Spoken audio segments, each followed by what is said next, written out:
Hello, beautiful people. Welcome back to New Phase Entertainment.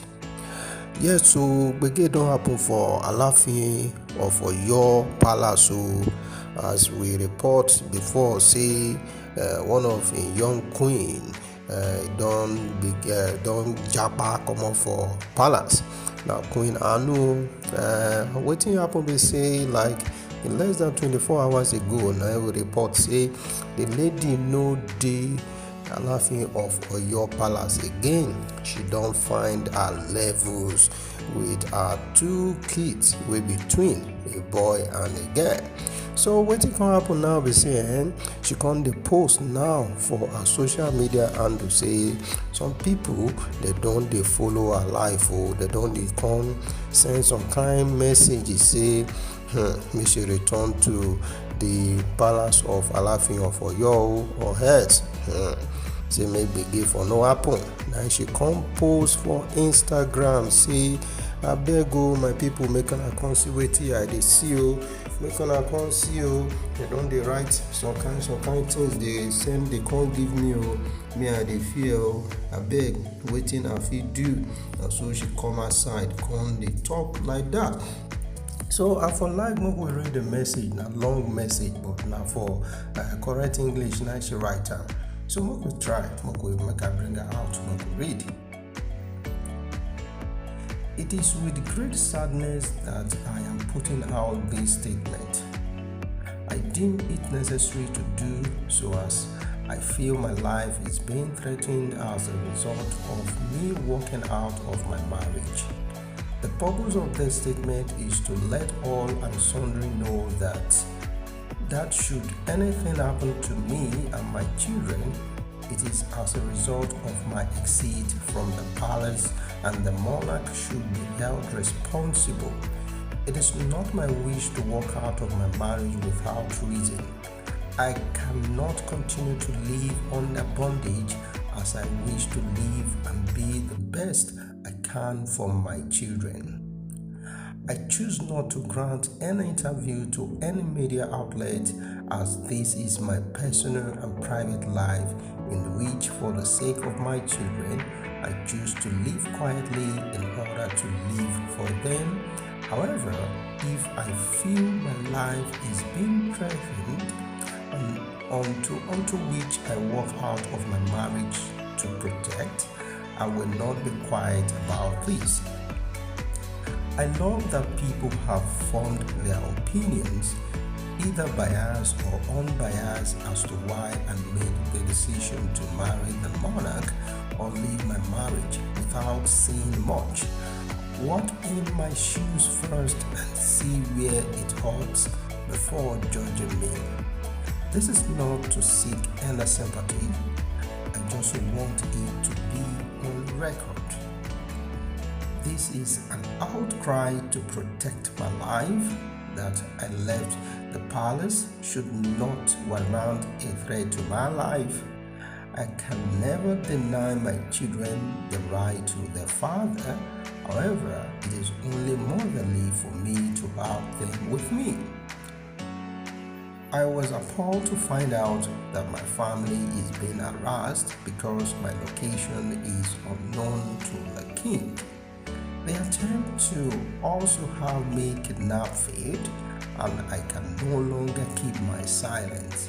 I refuse to live in bondage and will do anything within my human right to be free.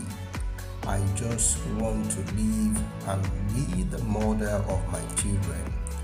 I would like to seize this medium to tender my unreserved apology to anyone who perhaps may be disappointed or angry at me for putting out this statement.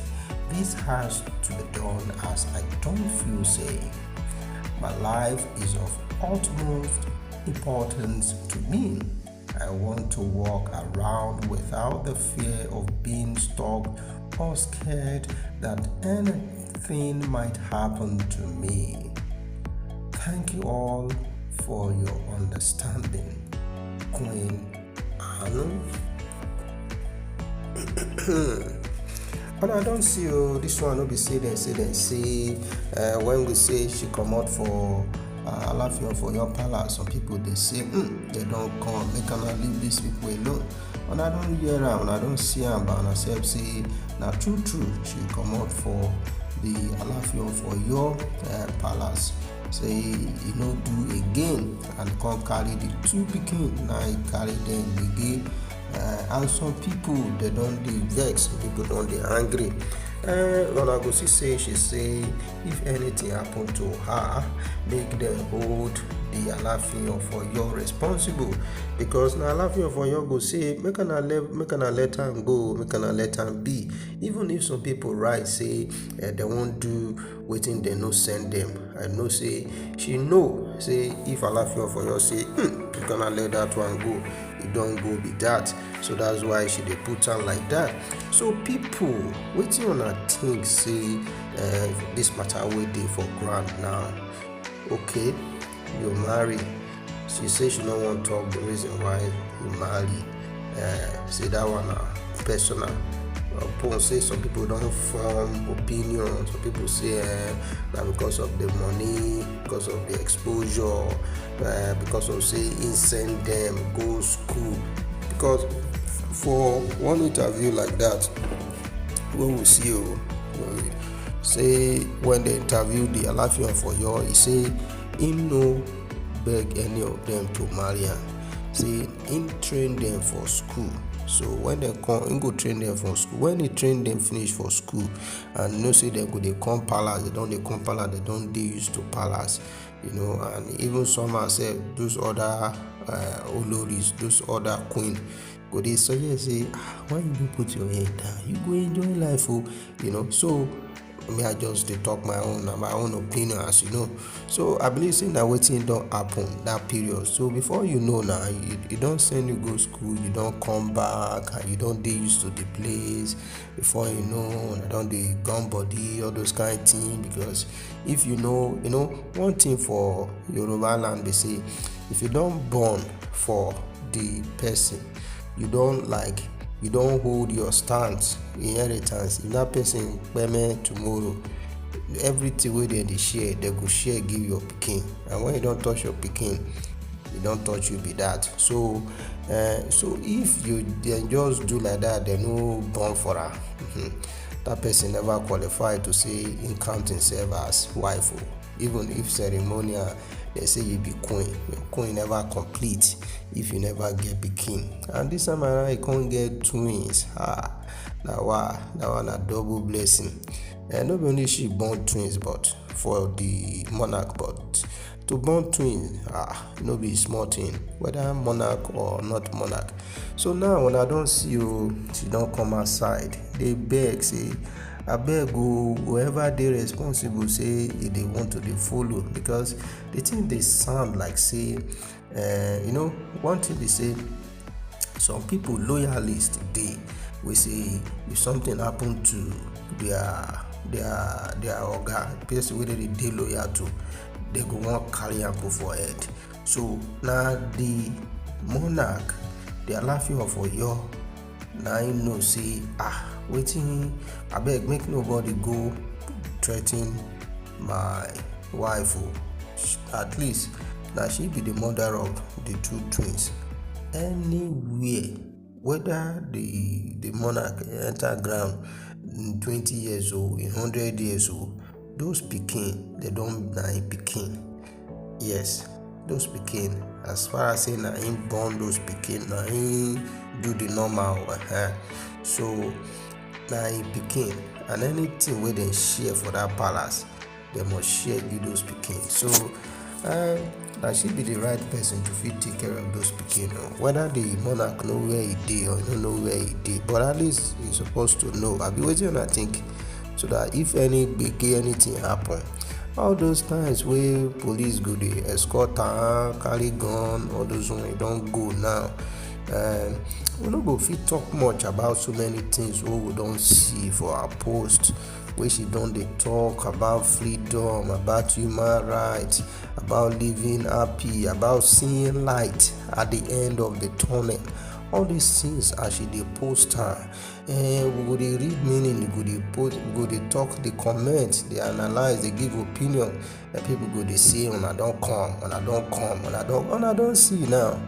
When person put for in social media and say there is light at the end of the tunnel, you know say that person dey go through some things, so because person wey dey jolly dey happy, some people sef dey go dey jolly dey happy, you go look say this thing be like craze, something dey happen somewhere. So na that thing wey dey happen now una don see.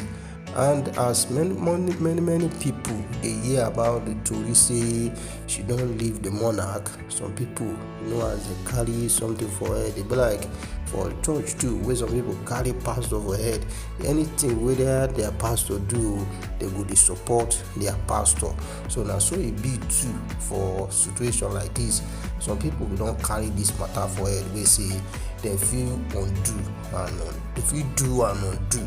So abeg now, she don call the Nigerian police say make una dey see wetin dey happen. The Nigerian populace, make una dey see wetin dey happen o.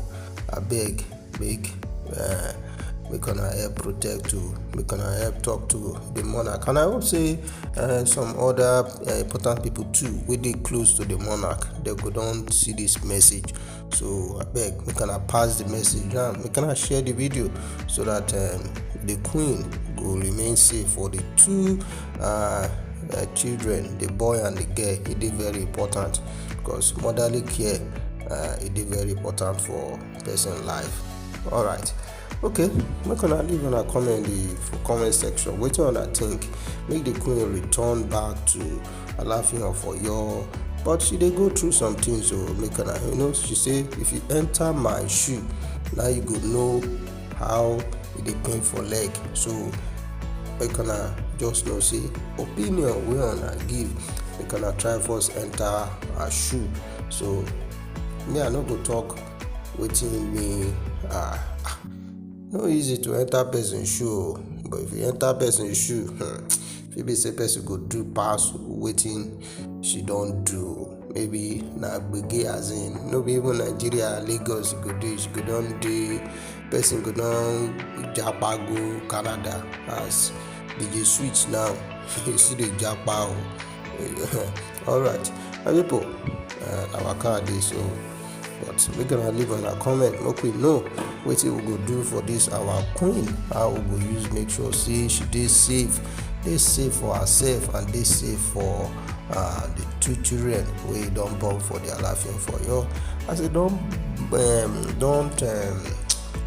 don born these children, e mean say na so now e don become part of the Oba, whether e comot for palace abi e no live for palace, e don born for am, e don born. Na so e dey for Yoruba culture, e don born be that too. Ogbana, oya, make una leave on a comment, make we see.